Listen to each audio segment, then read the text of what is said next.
वरदे कामरूपिणी विद्यारंभं करिष्यामि सिद्धे भवतु मे सदा वसुदेवं सुतं देवं कंसचाणूरमर्दनं देवकी परमानन्दं कृष्णं वन्दे जगद्गुरुं कृष्णं वन्दे जगद्गुरुं हरि ओम. Hari Om and Namaskar. So we are continuing. I request again all participants who can turn on the video feeds, please do turn on the video feed. It's much easier to interact that way. And let us begin. Can someone recollect what is it that we saw last? So we form the link. Yes, please. Anybody?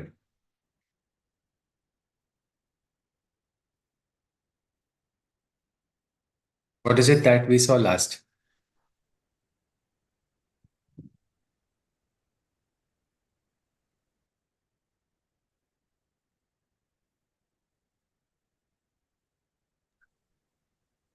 Yes? Hariom.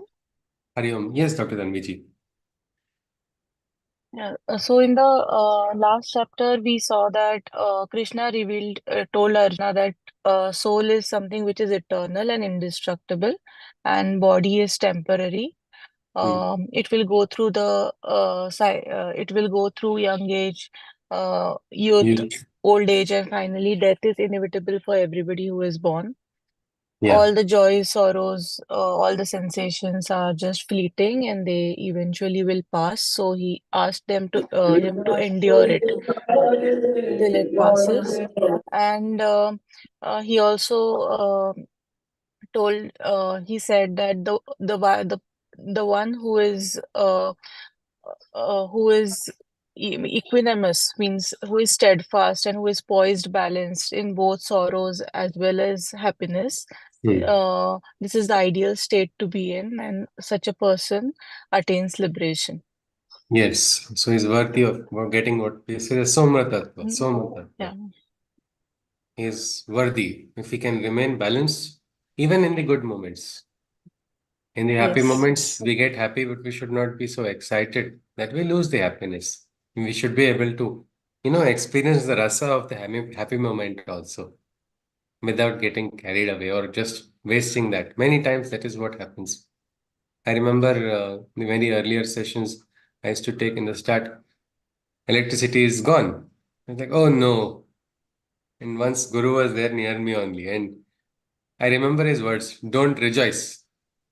Because the next moment when the electricity came, I was like, yes, electricity has come. And again, it just went away. So, what has happened in exactly 1 minute? My fluctuations have gone from disappointment to excitement to again disappointment. So, that is generally a cycle. And some of my friends say, I don't like getting happy because I know if I get happy, I will get sad.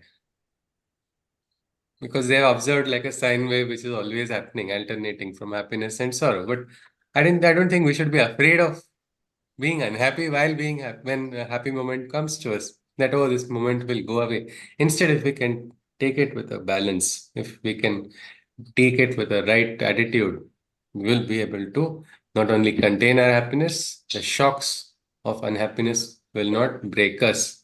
So that is something Krishna says, and he says such a simple secret is worthy of getting the highest realization also. Means if you are able to keep that poise. So that is one secret, but is Arjuna poised at the moment? No. No, not at all. He's actually he's extremely depressed right now because his emotions have completely taken control of him. He is not able to understand any of it. And on top of that, Krishna has introduced the concept of Atman. He says, oh, Arjuna, there was never a time you were not there. I was not there, or all these things, they will also remain. Means what is Krishna talking about?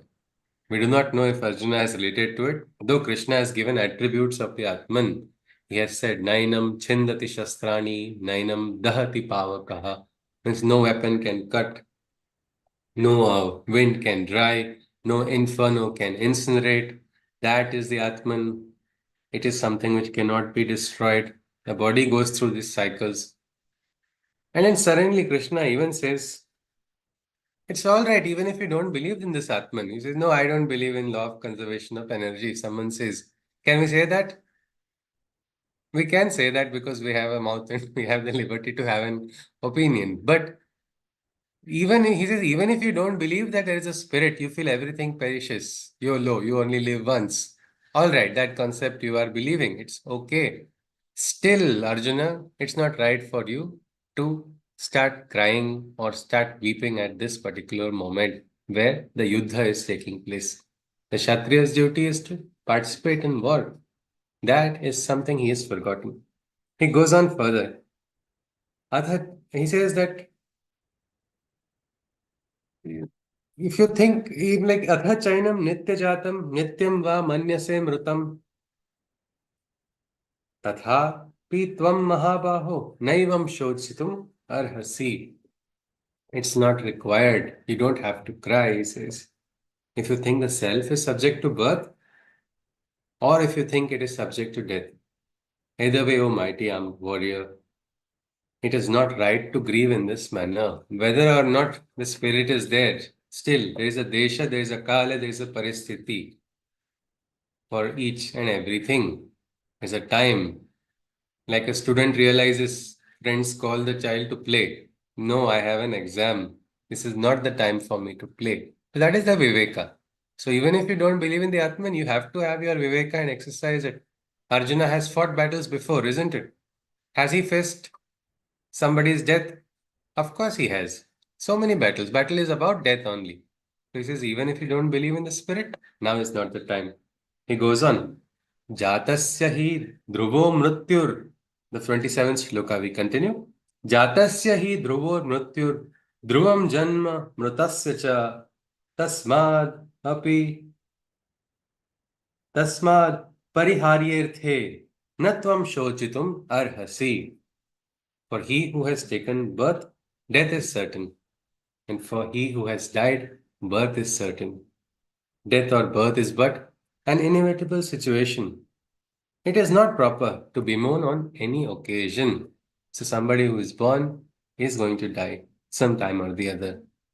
That there is a time. It is said that the heart has been told how many times it has to beat for every individual. And it will not have an extra beat, it will not have a lesser beat. But there is a time when the heart will stop beating, which is the truth. Krishna is telling him.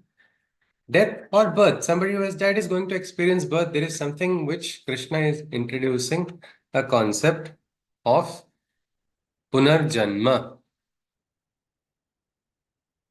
What happens in Maya? As Adi Shankaracharya says, punarapi janama, punarapi marana. That cycle just goes on in unconsciousness until a person realizes, but still there is a conscious movement which is taking place. Krishna has introduced it. Does Arjuna buy it? We do not know. We have to see. He goes on further. Arjuna was talking about after death, isn't it? He was talking about what is going to happen to the Pitars. He was talking about Naraka. He was talking about tragedies which will take place in the world afterwards, after the battle.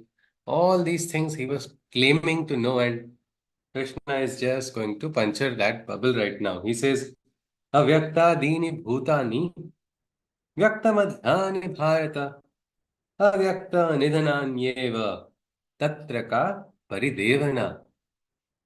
The beginning before the birth is unknown. The middle lifespan of birth alone is known. What happens after death is also unknown. Hence, so Arjuna, what causes you to mourn? Meaning, before birth, say I came into existence in 1990. Before 1990, was there the world? Yes, it was there. For me, my existence may not have taken place, but the Srishti was there. And after I go also, Srishti is going to remain. The thing is, I only know only what I know from probably what my memory can teach me. Say maybe 4 years, 3 years. These memories remain with me. So I'm conscious of that. Can I say what's going to happen to me tomorrow with guarantee? Can anybody say for that matter what's going to happen tomorrow with guarantee? You cannot. Because you don't know. And that's what Krishna is saying. See, you only know the middle lifespan. You don't know what was there before your consciousness awakened. What was there? There was something which was before. You only know the lifespan that you are living. You don't know what is going to happen afterwards. Then how are you saying, when you know only one third of the factors, can you take a guarantee over everything? Can you make a prediction when you know only one third aspect, say 33%? You cannot. You need to know more. You need to become conscious. Then you talk about, don't talk about death right now or what's going to happen after death if you do not know. But you know only what is happening. So remain focused is what Krishna is trying. He goes on further. This Atman, there is something, recognize it, Krishna has told. He goes on further. This concept of the Atman uh, means when we have heard, I have all of us, do we relate to the soul inside? Because we've not seen the soul, isn't it? Can we relate to the It's soul? Do we relate to the soul? Anybody? it's difficult to relate. It is difficult to relate. How do you relate it? Just means whatever, because each of us has a different relation. So, Dr. Tanviji, the soul, So what do I you, yeah, so I relate it as a inner voice basically. okay, as an inner voice, something inside which is guiding, but it's something which is breaking your regular understanding of what you can say the sharira. It's not the physical voice. Inner voice is not coming from the voice box, isn't it? Yes, correct. So sometimes It's our logic says something, our intellect says something, but our inner okay. voice says something, our heart says something. Ah, So and so maybe I we, relate it yeah, to heart. Yes. you relate it to your heart or the heart center, or people call it the psychic being. People say that is located. Some say it's located in the heart. Some say it's located in the Brur Madhya, wherever it is. Now, that some X factor, it is something, this, it creates a wonder, isn't it? The very aspect of the soul. How is it? You're talking about an immortal being inside of this Sharira. How? This Sharira is going to go through wear and tear. I know my limitations. I'm unconscious while walking. I hit the wall only, or I hit some object, and then suddenly my leg starts hurting, my foot starts hurting. I say, what is this? And this is immortal. This foot, which can easily start bleeding. How is it? Well, it is crazy. Anybody else would like to just say your what do you think about the soul, if you have pondered about it? Anyone? Just something about the soul. Yes, Uh, Payal ji? Yes, ji. Yes, Actually, ma'am. what I think is it's also the perspective which we have. Hmm. It also it is also related to the soul, because Okay. under different circumstances different people behave in different ways, or they Okay. have different approach.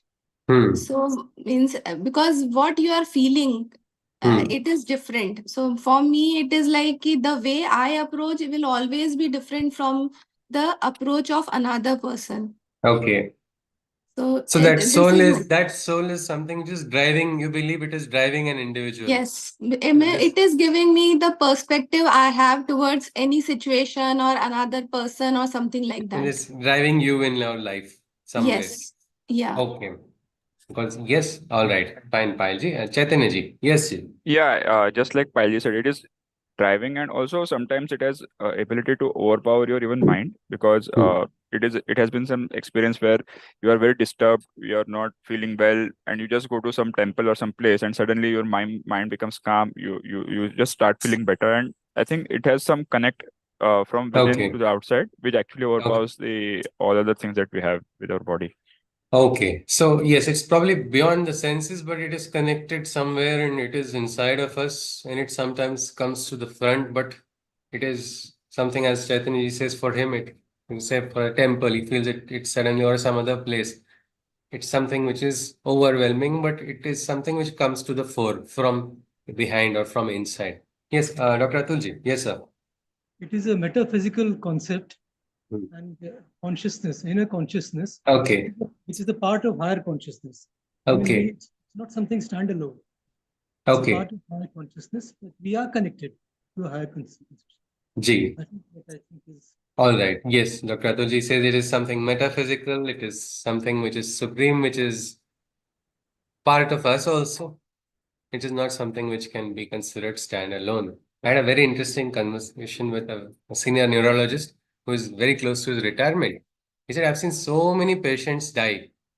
I've seen so many patients die, and because there's something inside of that individual which is gone, I can say. Because after which, even if the signs are shown on the monitor, we know that this person cannot be revived. But I know something, it's not physical, he says. And you see, look at the monitors. He says, I look at the monitors, I can say, see, the monitor will tell me something. But I know right now that this is this something has left.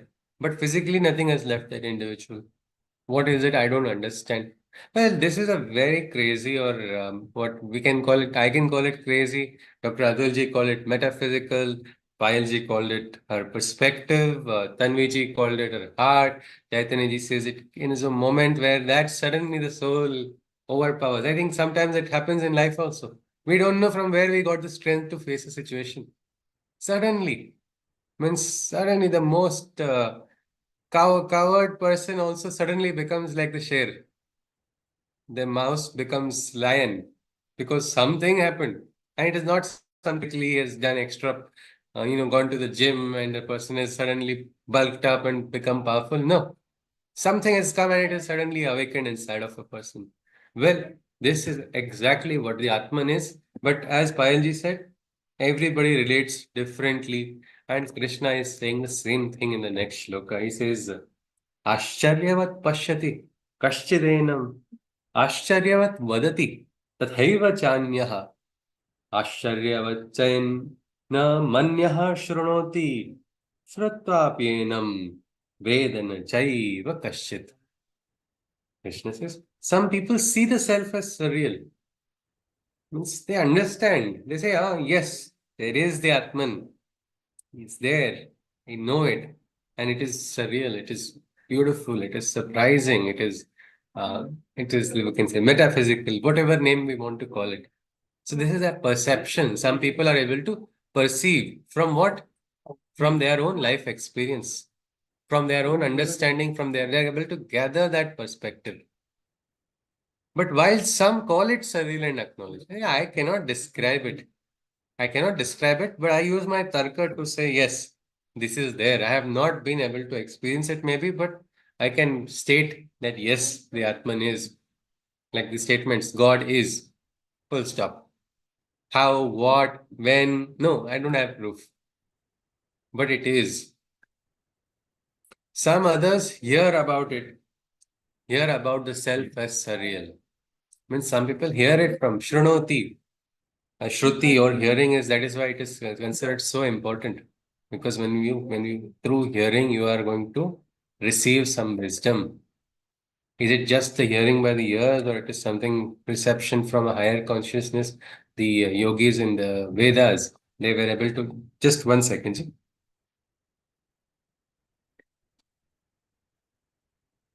Tangaji, there is nothing. Hari Om. Yes. So yeah. So some here by Shruti, they are able to receive. They are able to receive and understand. For me, when I was in school, my physics professor was excellent. For me, he was the first, we can say, guru in my life. Professor Punjabi Kesan sir. He was a retired professor who would come to teach for the passion of teaching, and he would speak beautiful concepts. And he was one person who would say, come to me with any doubt. And during lunch break, he would not have lunch. He would sit in his office waiting for students to come and ask him the questions. And he would not say, this is not important for exam. You ask him, what is blue, black light? Why is the sky blue? All these questions were very interesting and fascinating, and he would welcome it all. He had talked about God one day in the class. It has nothing to do with the board exams. He says, see, children, you have to study for your exam. That is your duty.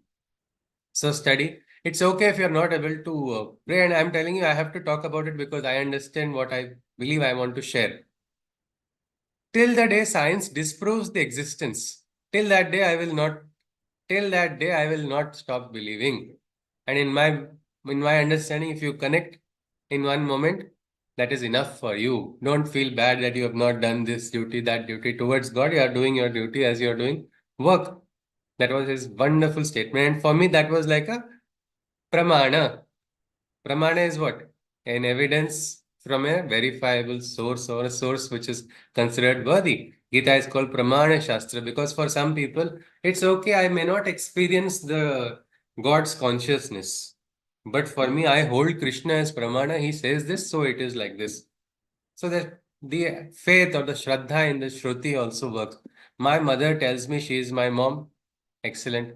Tomorrow, one more lady comes and tells me, I am your mother. This is the DNA certificate. I'll say, no, I have lived. My experience has come, has taught me that this person is the mother. So, like that, about the Atman, some people by Shruti, by hearing, they are able to understand. They acknowledge that that is the Atman. And then there are some, after falling on this ear, it goes out of the other ear. Means even after hearing about the Atman also, it does not move them at all. There are different ways, but the Atman is there, is what Krishna says. Dehi nityam avadyoyam dehe sarvasya bharata tasmat sarvani bhutani na tvam shochitum arhasi. Krishna is again and again saying to Arjuna, na tvam shochitum arhasi. It does not behove you, oh warrior, oh Kshatriya. You are letting your emotions just take control of you. It's not, you don't have to grieve, whatever may be the reason, he says. He goes on further. Dehi nityam avadyoyam, seated within the bodies of every being physical. O Arjuna, the self is invincible and eternal, and thus, for the sake of every individual being, it is improper and incorrect for you to be grieving. Our heart must beat for everybody. That is true. We must have compassion for all. But if your emotions overwhelm you, can you take care of anybody? Actually, you can never take care of anybody. Growing up, when I read in Reader's Digest that children in Africa are not able to eat food, that made me so disappointed that I saw a particular article where they showed a boy eating mud, a small child, because some nutrition at least comes out of it, and they were making mud cakes for the child. I felt so bad. I said, how can I eat a cake which is similar, chocolate cake, and here this person somewhere else? I should do something. And I was very overwhelmed with emotions and very disturbed by it. What is it I'm not able to do anything? How am I so insignificant, or what is the purpose? These questions were too much. And I remember going to my teacher and telling him about it. Then he asked me one simple question. Can a crying person wipe another person's tears? I am now concerned about my emotions only. What can I do? Maximum, I can sit and cry with the other person who is crying. But that will not wipe the tears. I'll have to, if I want to do that, I'll have to keep my personal emotions aside, my perspective aside, understand the situation, and then go ahead. And that is exactly what Krishna is saying. For every single person, na shochitam arhasi. No, now is not the time. Now is not the time. Because emotions sometimes take control. During the COVID time, what happened? So many things happened. So many people went through so many losses. But in our village, in our factory, there was a villager just who lived right in front of me. He was suspected with COVID, and because it was all so new, he got angry and disappointed and frustrated and depressed because his wife and children are not talking to him. So he went to his field and hung himself because they I have COVID, and so these people are not talking to me. We lost a wonderful person over what? Again, misplaced emotions, wrong emotions. And that is why Krishna is saying, no, no, Arjuna, no, dear Arjuna, control your emotions. Don't let them overpower you. There is something higher. What should you understand? The duty of the moment, the duty of this towards yourself, which is called Swadharma. This you don't need to read a book to understand what your Swadharma is. Should a government official read a particular rule which says you should not take bribe to understand it? No, isn't it? We know. We know from the inside. It is something like that. The Swadharma is understood by the individual. Shastras will confirm what is your dharma. But Swadharma, to understand Swadharma, you don't need to study the Shastra. Krishna says here, Swadharmam api chaveksha न विकम्पितुमर्हसि धर्म्याद्धि युद्धात् श्रेयो अन्यत् क्षत्रियस्य न विद्यते. Your dharma, moral duty, you must consider, and from it you most definitely mustn't falter. For the warriors to uphold the truth fight, nothing is most appropriate but to defend the right. Remember the Kshatriya inside of you. Understand, he says, you must not falter from your duty, he says, and there is nothing greater for a Kshatriya than to uphold what is right. Arjuna was saying this is a horrible situation. It's a catch-22 situation. From frying pan to fire, behind me, my own people, in front of me, also my own people. But how is the Kshatriya? He does not care. He says, it's all right. Frying pan or fire. I don't care what is it because my duty is clear. If you see Jai Bhavani, Jai Shivaji, this was a cry of the Maratha warrior. Irrespective of how many soldiers were in front of how many opponent soldiers were there in front of him. And suddenly inside of them, that spirit of fire would rise and they would go and fight, irrespective of that, because their duty, they were clear. They were clear of it. That is why so many youngsters, they understand. They understand their duty, they understand their duty towards the nation, and that is why they go to serve the armed forces. That is something. Krishna goes on, he says, यदृच्छया चोपपन्नं स्वर्गद्वारम् उपावृतं सुखिनः क्षत्रियाः पार्थ लभन्ते युद्धमीदृशम्. When such a bellicose moment abruptly presents of its own accord, it opens the doors of heaven. The warrior, O Arjuna, only joyfully consents, for they consider this chance sacred and God-given. So Krishna says, for a Kshatriya, the chance to do the ultimate sacrifice is the greatest. He says, when a difficult moment comes, they are actually happy with facing the difficult moments. And this you can see in different regiments also of Bharat. Interestingly, Bharat is the only country in the world that has a spiritualized army. Each of these regiments have one slogan. If you see, one Rajputana has one, the Sikhs have the Sikh regiment. They have their own one. Jo bole so nihal sat Sri Akal, and they go attack. They go with that force, that spirit. And this is a dialogue I heard from somebody close in the army. He said that this was a dialogue that when they lost one person, instead of feeling sad, he and this person has fought in many battles. And I had a beautiful conversation. He said, we would say that usko chance mil gaya. शहीद होने का वो chance मेरा था उसने ले लिया अगली बार I am going to take that chance because they say this is God given opportunity they understand it so clearly. Yeah, the kshatriya is able to understand young soldiers also. They don't think about, oh no, what's going to happen after me. Many times people come mostly from the poor villages only. The soldiers are there, and after the sacrifice there's no guarantee that their family will be taken care of. There is no guarantee, but they understand that my dharma is a sacred war. This dharma is connected with the cosmos also, and it is my duty, my swadharma. I have to do it. That is what they are ready. They then they joyfully consent. There is a story of a mother losing three children to a battle. All three children she had sent to the armed forces only. All the three of them served very nicely. They were very brave, wonderful children. And now the general felt a little sad. I have to go and tell this mother.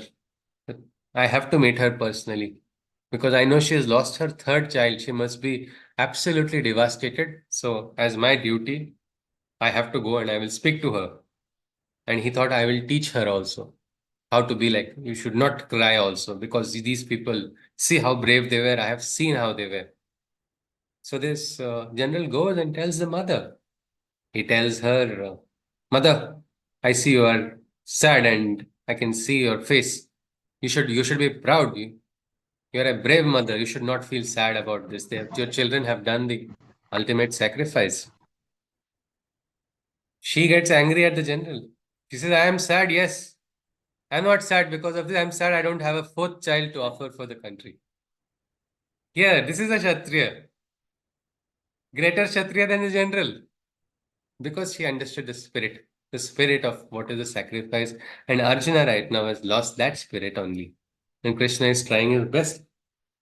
He tries to use the logic of the self, the spirit, the Atman. He tries to explain that. That does not work. Then he uses Tarka. He says, see, Arre, think about this. Okay, fine. There is no Atman inside. Fine. But by logic also, it is not correct for a warrior. Now is not the moment for you. Arjuna could have told us before the war, isn't it? When they are making the strategies the previous night before the battle. They could have easily done that. But no, right now at the time of battle, he has withdrawn. That's not right, is what he says.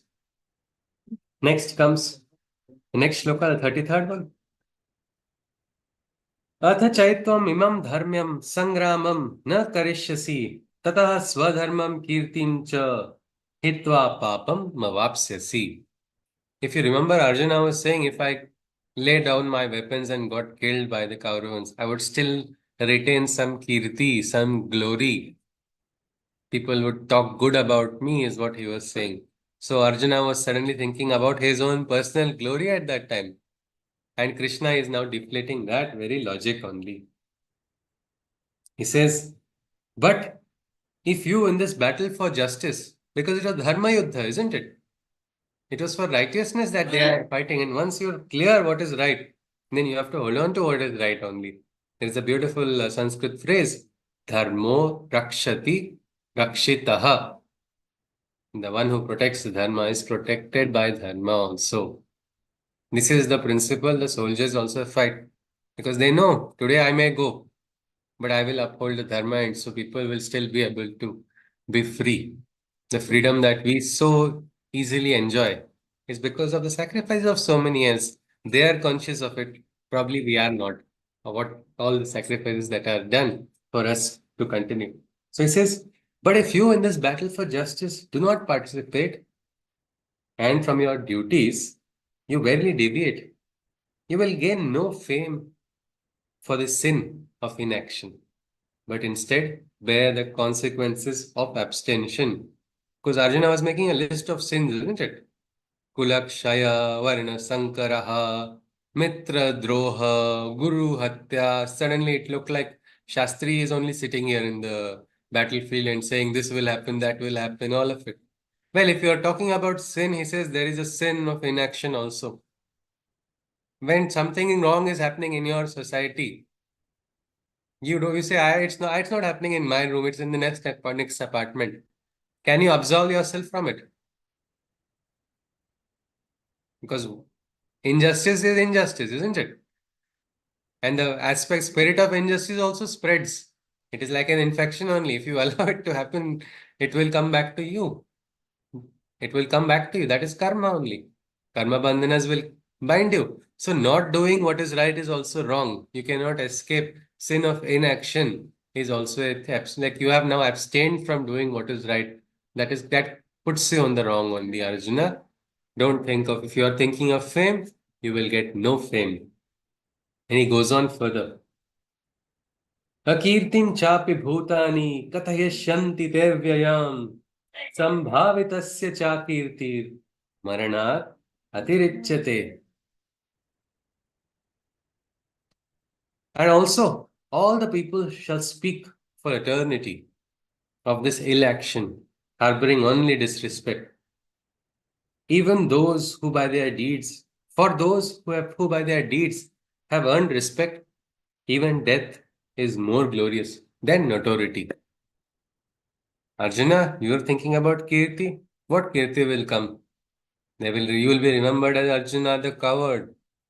And for somebody like Arjuna who has earned so many titles by his deeds, he's scared about what people think. And Krishna has correctly found his sutra. He has found that attachment, Arjuna's attachment to what people think about him. That is exactly what he says. See what will they say. And for somebody who has earned a good name, I think that comes to everybody, isn't it? We do a lot of nice things. We earn a particular name and we go to a particular person. Somebody who has gone to that, will that person want to just scatter it just like that? No. No, a person will never want that. He's trying to remind Arjuna. Do you want that disrespect? No, you do not want. And for a nice person, there is nothing worse. A person who is blemishless in character, somebody who is, never done anything wrong, say a non-corrupt official. When somebody comes on his last day of retirement day and tries to tell him, see, pass this file, I will give you this.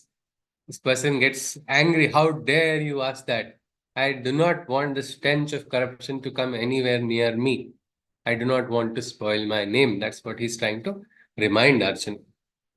And then he goes on.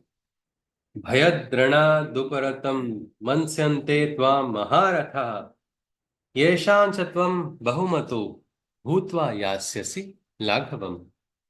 Out of fear you have deserted the war. So of you the greatest of warriors shall think. The esteem that you have earned you will scar. From your stature and grace you will fall and sink. This is even heroes, your opponents, your guru. What will they say?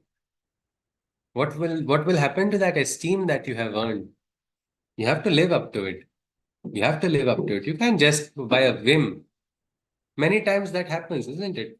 Somebody is just working so hard and suddenly in a fit of moment, a fit of rage or sudden rush of desire, the person takes it, he just allows himself to go and then falls.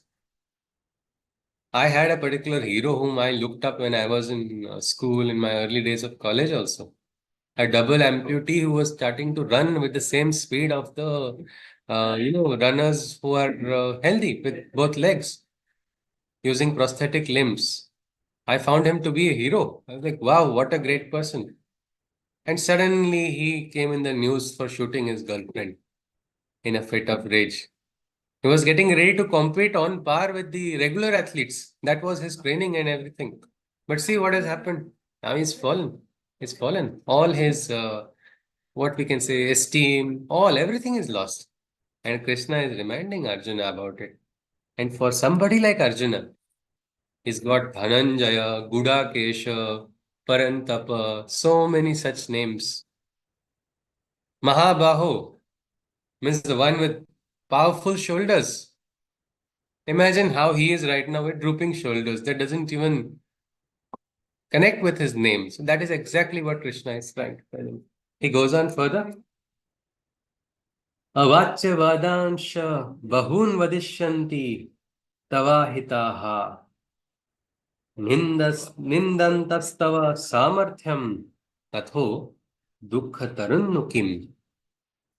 Your enemies shall insult your adeptness, ridiculing your prowess as ineptness. Alas, how painfully agonizing this shall be. Anything worse than this, do you see? This is what happens, Arjuna. All your enemies will make fun of you. You ran away because you were a coward. No, no, there was never a Parantapa called Arjuna. It was never like that, is what they'll say. Arjuna, oh no, he never knew how to even hold a bow and arrow. And Arjuna is known across the world for his great skill in archery. You see, what you stand for will be just lost. And is this not worse? Isn't this worse than anything? So Krishna is saying that running away from the battle, isn't this horrible? My one question is, has anybody heard of this name called Ranchod? Whose name was that?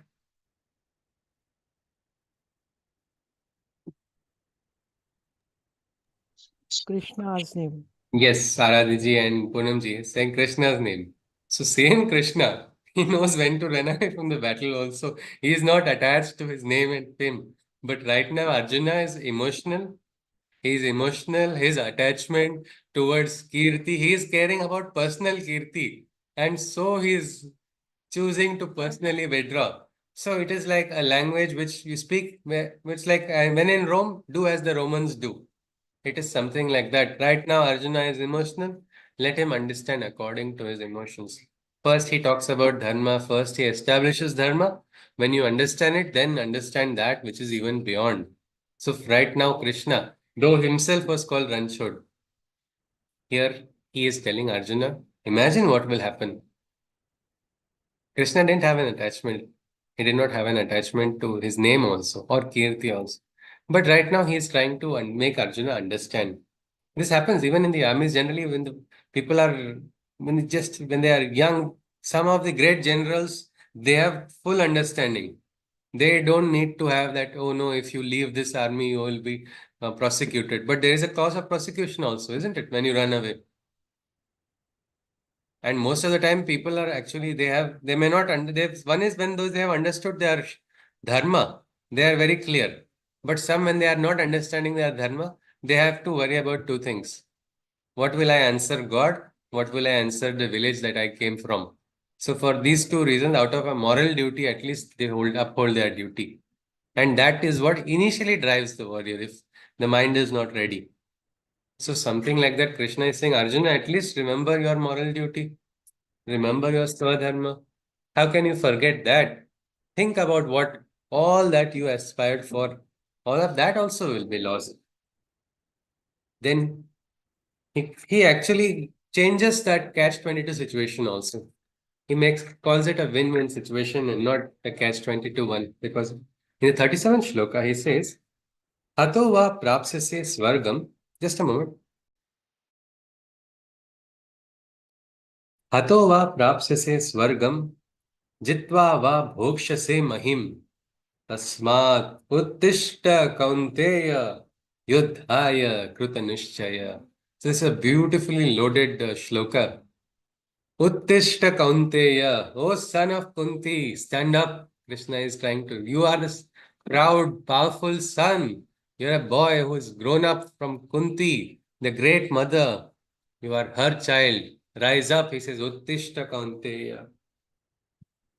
Yudhaya Kruta Nishchaya. Be determined to fight this battle that you have taken. You have chosen this. So you have to rise, is what Krishna is saying. He says, Hatvava prapsyase swargam.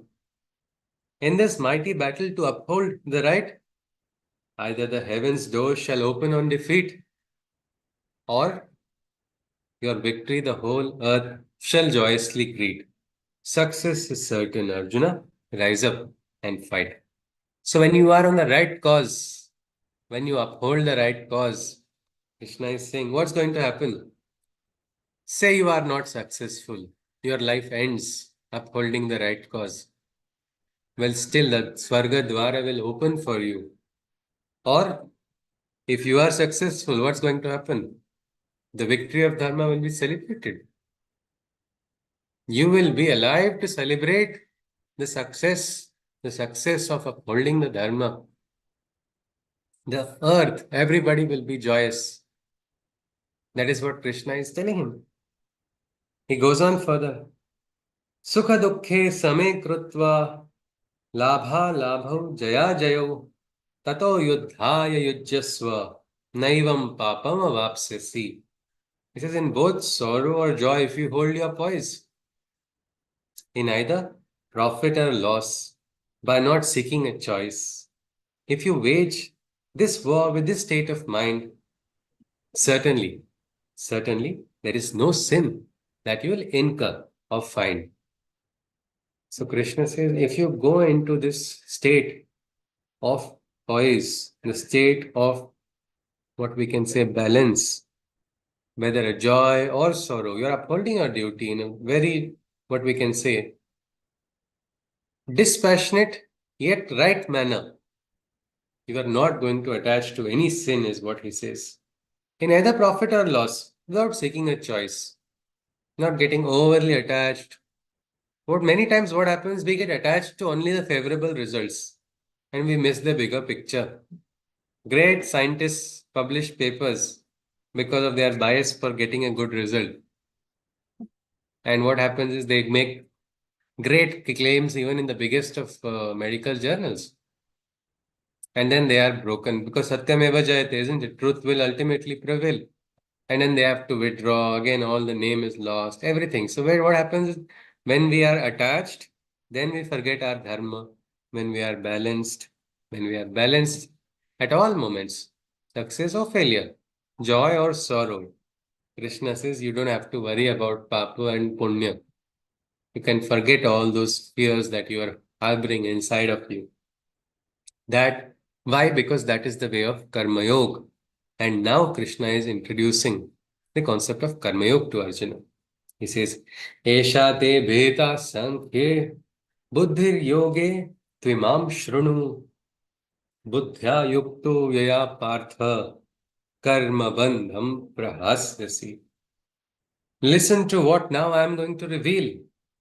That knowledge, O Arjuna, that lifts the veil, the most ancient yoga of knowledge, which liberates one from karma's bondage.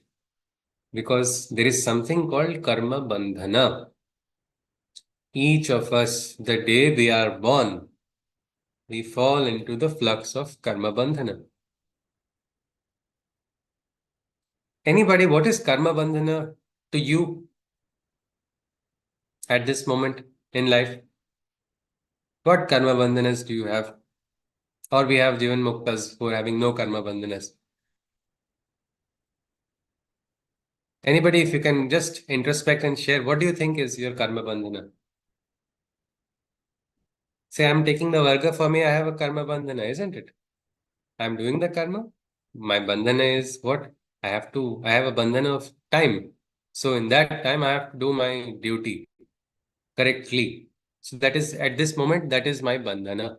But like that, anybody, any example of what a karma bandhana is? Because Krishna is saying, you become free from karma bandhana if you understand the way of karma yoga. He says, I will reveal a secret that will liberate you from the karma bandhana. Before that, let us just introspect on what a karma bandhana is. Anybody? Yes, Shilpa ji? As a mother, raising my Hmm. child properly and Okay. making her a good citizen for the country, maybe that's my karma Okay. bandhana. Okay, that is your karma bandhana. So what happens? Bandhana means actually sometimes a binding, isn't it? Yeah. Sometimes you're not able to particularly, I used to go party with my friends or I used to go hang out with my friends and now, no, my child is there, isn't it? So, all right, fine. Aradhya ji was saying something. Yes, Aradhya ji.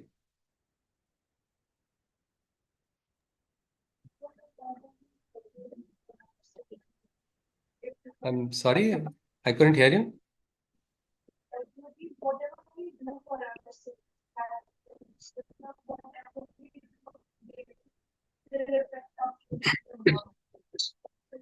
Whatever we. Yes. All right. There is some distortion in the voice, but I think from what I understand, what we do for ourselves, different actions we are having at each time, isn't it? Hmm. हाँ.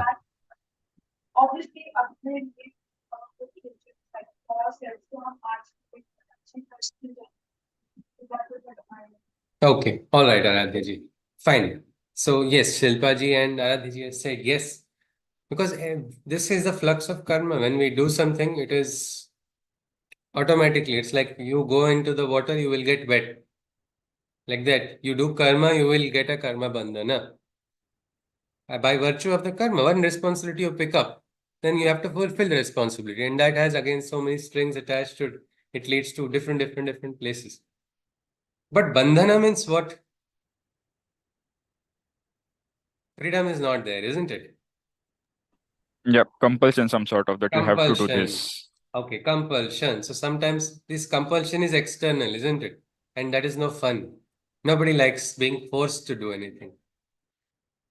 But now I'll just ask you, Shilpa ji, she talked about karma bandhana of raising the child. But is it a forcible imposition on you or it is a swam svikritya free? No, it's from the heart I am It's doing from it the because heart, she's isn't my it? child. Because you are able to consciously relate so well that you don't feel it is a bandhana. And that When you are forced to do something, nobody likes it. Children Yeah. also don't like discipline. But when self-discipline comes in, they are free. And yet they are also bound by a duty. So that is something which is beautiful. In later on in the Gita, we will see a concept called Mukta Sangha. But Krishna says, now I will tell you the way of Karma Yoga, which will liberate you from the karma bandhanas also. Meaning you are going to do karma, and but no bandhanas. Or for a youngster, generally they are very conscious of calories. So it's like you can eat all the junk food that you want, but you will not have the side effect of calories after eating that. It is something like that. When you are doing in a state of karma yoga, you don't have to worry about karma bandhana. What is it? We'll have to see. It is there in the Upanishads also, and Upanishads talk about living a full lifespan like that. This Isha Upanishad's second verse, which says, Kurvan neveha karmani jijivishe chatam sama evam tvai nanyatetosti na karma lipyate nare. Means the karma will not bind a person. It's like a lotus leaf, Padma Patra. If you look at water droplets on the lotus leaf, they look like pearls, isn't it? It is in water, and yet water does not stick onto the leaf. That is the nature, and that is how a person is who is performing Karma Yoga. And Krishna says, I will share that knowledge to you. He goes on further. In this state, so he says, when you get conscious, your ordinary action becomes a divine action or an action in a mode of Karma Yoga. And in that Karma Yoga, you don't have to worry about these negative consequences. नेहाभिक्रमनाशोऽस्ति प्रत्यवायो न विद्यते स्वल्पमप्यस्य धर्मस्य त्रायते महतो भयात्. This is my favorite shloka. Swalpamapyasya dharmasya. Smallest action of dharma can protect from a great danger. Here Krishna says, where? In this mode of karma yoga, when you follow. Here, the actions once begun bring no losses or any negative results or consequences. Even the smallest action done in a right manner can protect one from the greatest danger. So when you are conscious, you get the maximum if in terms of physics, mechanical advantage of your action. Small action is going to prevent even a great danger. It will have great consequences, and there's no negative consequence, no wastage is what Krishna is talking about. Does this seem logical? Small action can probably prevent from small consequence only, isn't it, by logic? Can a small action prevent a major consequence? Anybody? What do you think? Is Krishna kind of hyping the entire Karma Yoga thing by saying, no, little actions also can help. Little actions make a huge difference. Do we believe in this? Anybody? Is it possible? Yes, Shivaji. Yes, sir. Yes, we from practical experience we realize like you drive carefully, you can avoid huge accidents, Yeah. or securing your house or something like that at night. Yes. Things like Yes. that. Yes. But Yeah, that's one best example. Smallest action. Everybody in the house, one person has responsibility. It's either the father, the mother, the son, or the daughter, or somebody. They take up that role. That is my dharma. I will go and close the door. Generally, in the house, one person only does it. That person is taken that responsibility. Is it? Have you experienced that in the house? One person does it. It's a big action or a small action. It's a small action only, but it's protecting from a great danger. Imagine I leave the door open. You are opening your entire home to the outside forces. It is such a great danger. So a small action can also, and this is exactly when you become conscious, your little actions also, Krishna says, they can save from great danger. They say a stitch in time saves nine. It is something like that. For want of a nail, a shoe was lost. For want of a shoe, a horse was lost. And for want of a horse, a battle was lost. Because how it started with a nail. Array, no, this nail is not there. Don't leave it. Let's not use the horseshoe. But because of that, you see, this is the connection we have. There's a flux of karma which is connecting all of us. If we uphold our duties, automatically things will fall in place. Like from the top of a mountain, you push a small snowball, what happens? A snow-covered mountain. Sometimes it can even lead to a big avalanche if you are very high and that it started and it has gathered enough mass. So dangerous it can be. So let us continue. Krishna says this realization. So we'll just stop on the 41st shloka. Vyavasayatmika buddhir ekehe kuru nandana bahushakha yananta.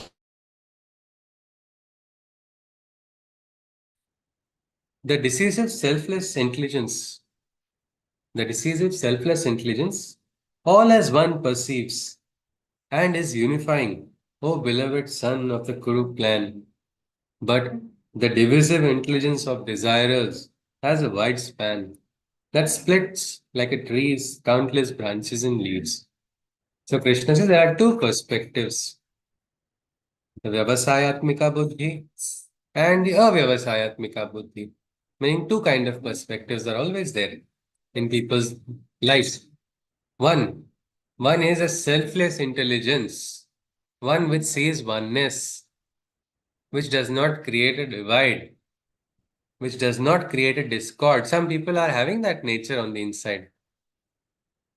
It is able to see oneness. So what? So what? This person, I don't believe in that person's philosophy. It's okay. But that person is also a human being like me. And I can understand we are equal. I may not be better and I'm not worse. I can understand a oneness in the other and me. But then there is another one of an individual who is driven by desire.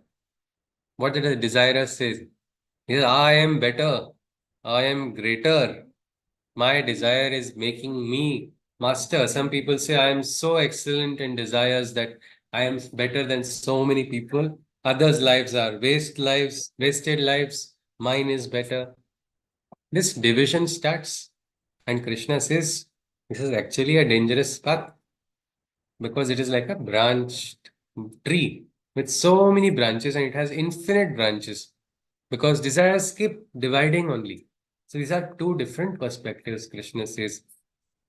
We'll look at two more shlokas and we'll stop. 42 and 43 shlokas. So 42nd one. So the two types of wisdom is there. One side which will see oneness. It is harmonizing. It is uniting. But then there is one more which creates a divide. It just creates divide. Krishna goes on. Yamimam pushpitam vacham pravadantya vipaschitaha vedavadrataha partha nanyat asti vadinaha. With eloquence and flowery language, men orate, despite limited intelligence when they narrate. Quoting the Vedas with their pseudo interpretation, they dismiss the divine origin of the world's creation. So Krishna says, with eloquence and flowery language, what was Arjuna doing in the first adhyaya? He was speaking very eloquently, isn't it? He was talking about Guru Hatya, Mitra Droha, and he was explaining and even went on to say, Krishna, were we greedy? It was our desire inside all of us. Was that truth? Was Krishna greedy? We know from the story of Mahabharata, or we know Krishna he has actually done everything selflessly here. He's come much lower than what status of a Raja, of a Yadav emperor. He has become Sarathi. His army has gone on to the other side. But here, because Arjuna's desire to escape, his attachment, all these factors created a divide. So much that he started seeing that in Krishna also. This was desire, falsehood, false interpretations. People study the Vedas and then they interpret it in a very wrong manner. I think there were some very interesting characters. One person was very famous. I don't wish to name him. He would say, what is there in your Vedas? He was from another religion. He'd say, see, verse 15.555. He knows nobody knows all the suktas. He knows nobody knows all the shlokas. So this guy would interpret and he would say, see, your Vedas don't have any truth at all. This is the meaning of this. Your Vedas are telling like this. One person even went on to say, Vedas are telling everybody in the world should wear hijab. And he had a shloka to prove his point. Now, what we can say, that's not true. That is not true. People draw wrong interpretation also of great scriptures. Why? Because of the buddhi of division, the division inside of a person. So that even great scriptures like Vedas are used for a wrong interpretation. They even go sometimes dismissing the divine origin of the world's creation, the very aspect of divinity, which is the crux of the Vedas, that can also be misinterpreted by anybody when the instrument is faulty. It's like a doctor having a thermometer. The thermometer should show the right temperature, isn't it? If the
Hari Om.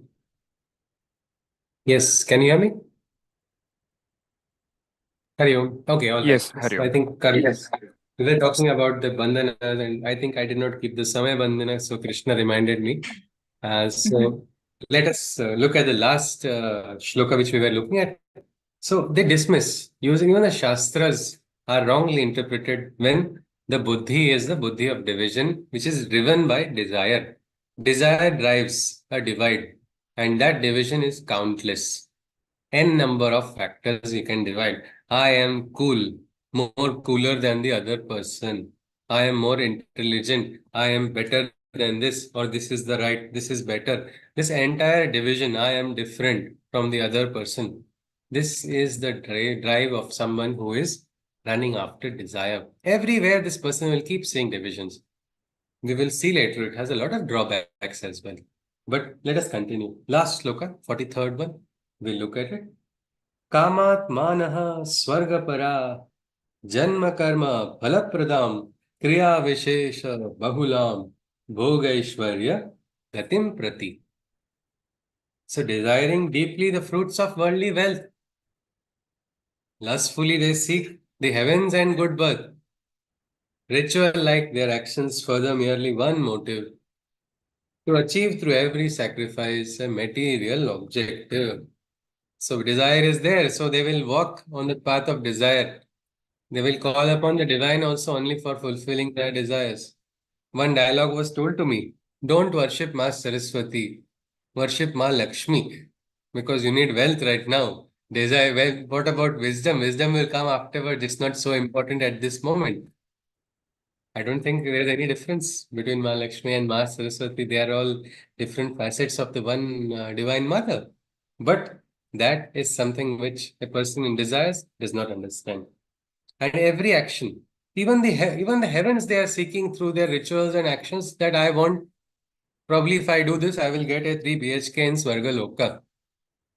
This is the entire purpose of doing this. I'm having a special subscription and I'm getting more points every time I do this. So I have to do this so I get something in return. You will be surprised. A person was promising people a very good afterlife. For that, they were transferring money to that individual. This happened in this day and age. I'm not talking about a long, long ago. Very, very recently, that person is still around. He's got a big following also. Now, my question is, isn't every path about getting out of those desires? And this is another type of desire of I want something else. But again, one more thing is if you understand, for dharma, we actually yesterday we had a very nice discussion of dharma, artha, kama, moksha. So there, if you look at the Rudram or Sri Rudram, in that it begins with the Shanchame, Mayaschame, Priyanchame, Nukamashchame. What is this? Cha, this and this and this and this. You are going to call upon the divine. It's not wrong to call upon the divine for help or to strength. I want this, so I uphold the dharma. But for what purpose are you using it? What artha are you using it? But when you are driven by selfish personal desires, that is the entire problem. And so that is why the entire system, so many people fall into that trap of division everywhere. Where there is division, there is viyoga. Where there is oneness, there is yoga. Krishna is the Lord of yoga, not Lord of viyog. That is why he is Yogeshwar. And yet there are people who misinterpret the scriptures. Many people, especially down south in Pondicherry, they say don't keep Bhagavad Gita in the house because it will create Mahabharata. It will create a battle, so don't keep Gita in the house. This is a statement. If one was to do a research survey in all these houses where there is no Gita, whether battles are taking place or not, will have a different outcome and result. But this is a wrong interpretation completely. But this happens. This is nature. Human nature will be there. Krishna says, understand, don't get so disturbed. Why Duryodhana is like this? I am like this. No, forget it. Everybody is understand on that spirit. Krishna is trying to tell that to Arjuna. He let us walk on the path of Karma Yoga. And when you walk on he has not introduced it. He's just given us a trailer of what Karma Yoga is. The real aspect will begin now, but he has talked about this that one person upholding their action, the smallest action, can protect from the greatest danger. Shivaji talked about driving vehicle carefully can save you from an accident. How true is that? How important is that? Same way a person in doing a work which somebody will say a small work. What's his job? His job is to only put petrol inside of the vehicle.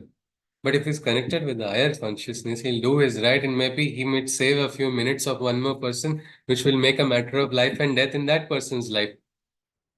That is what Karma Yoga is about, becoming conscious while performing the karma, not getting attached to the consequences. And we will see now when Krishna is going to explain. So we stop today at the 43rd shloka. With this, we'll conclude with if anybody can summarize something that we saw today. And then we'll go ahead. If somebody, can you summarize something that we saw today? And if you have any queries after the Shanti Mantra, I'll be there for a few minutes. Yes, please. Anyone? What is it that we saw today? Anything?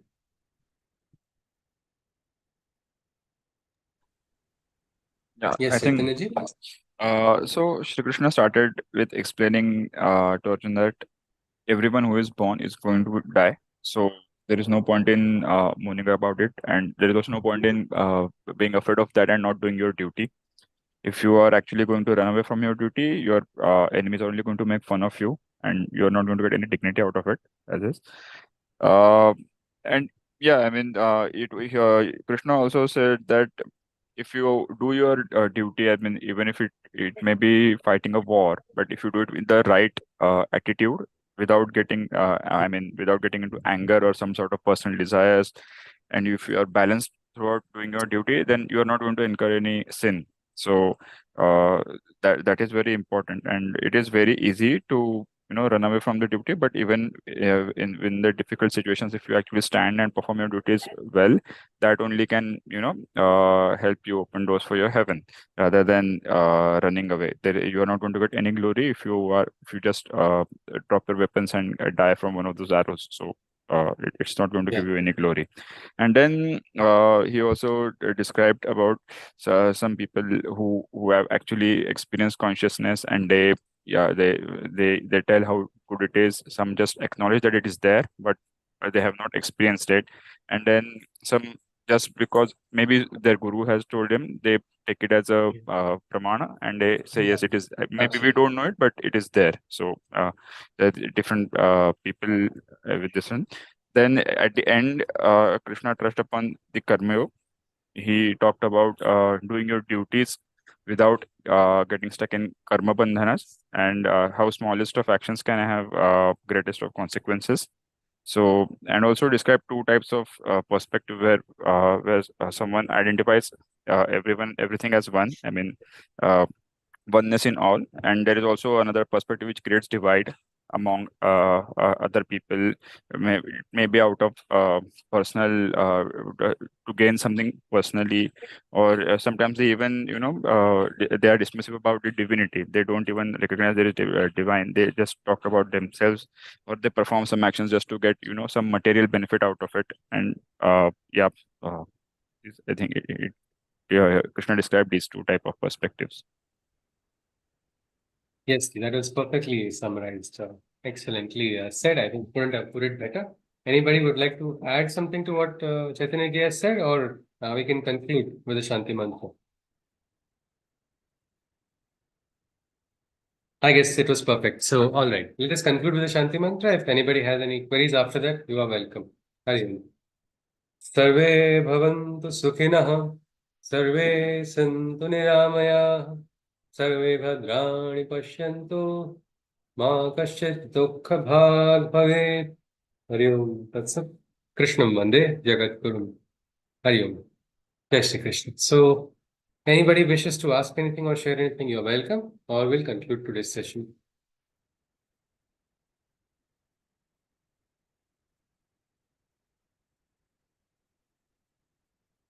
All right, then in that case we'll conclude the session. Hari Om. Hari Om. Hari Om. Hari Om. Hari Om. Hari Om. Hari Om. Hari Om. Hari Om. Hari Om ji. Hari Om.